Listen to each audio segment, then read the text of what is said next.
nagagawa nito? Hindi ko alam. Pero kung sino man yung gumawa na yan, pagbabayaran niya itong ginawa niya sa akin.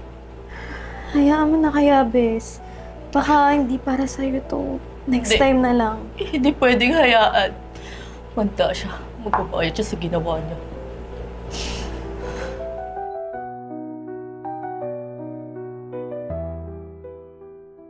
Oh, Bes. Bakit malungkot ka pa rin? Sino ba naman hindi malulungkot sa nangyari? Tagal ko kayang inantay yun. Hello? Hello, miss? May na pong update sa CCTV about na susumira sa gown nyo. Pwede po ba kayong pumunta ngayon dito para mapanood nyo po? Okay po, salamat po. Sino yan, Bes? Yung sa Sabis CCTV yun, pinaimbestigahan ko kasi kung sino yung sumira ng gown ko. Hayaan mo na lang kaya yun, Bes. Hindi ko pwedeng hayaan yun. Alam mo naman, Bes, di ba? Pangarap natin to. Kaya dapat magbayad kung sino man yung gumawa nun. Ano, sama ka ba? Ay, hindi. May gagawin pa ako eh. Sige, una na ako ha. Sige.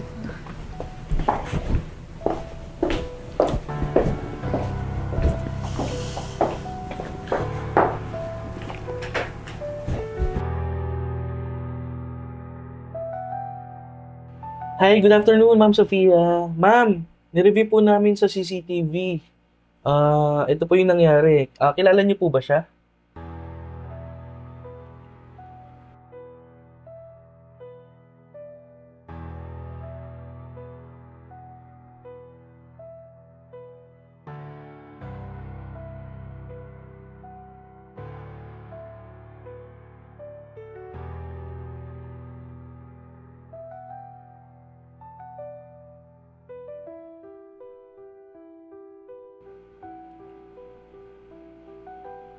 Miss Sofia, okay lang po ba kayo? Kilala niyo po ba to?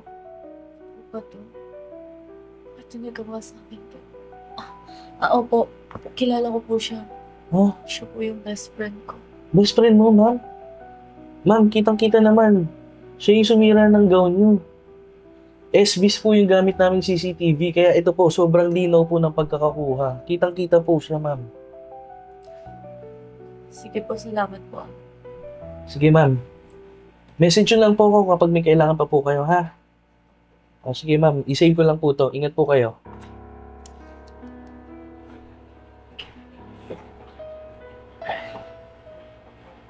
Teka! Lumabas ka dyan! Buksan mo itong pinto! Hoy, mag-usap tayo! Ano ba? Ano ba ang problema mo? Anong problema ko? Tanga-tangahan ka? Hindi mo alam kung ano ginawa mo? Marinig ka ng kapitbahay o nag-iiskandalo ko dito? Kapal ng mukha mo, no? Ano bang ginawa ko sa'yo? Alam ko lang na ikaw yung sumira ng gown ko. Sorry, Bes.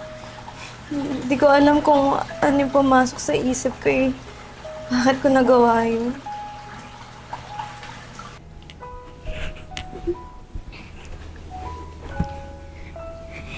Andrea, dapat paglaki natin magkasama pa din tayo, Oo naman.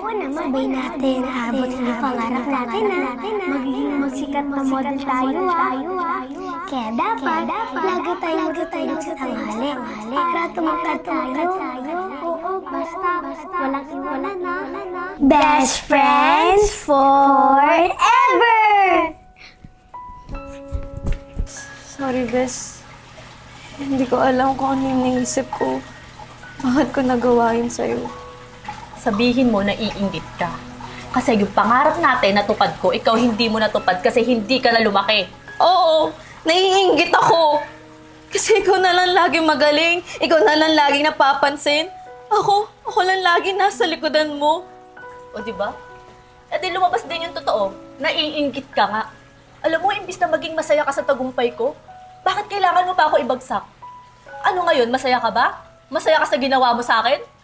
Gumamba yung pakiramdam mo? Bes, sorry. Masyado ako nagpalaman sa inggit sa'yo. Sana mapatawad mo ako. Na imbes ako yung best friend mo na maging inspirasyon kita at maging masaya sa tagumpay mo. ako pa yung nanghatak sa'yo pababa. I'm sorry, Bes. Sige, patatawarin kita. Pero huwag kang umasang babalik pa tayo sa dati.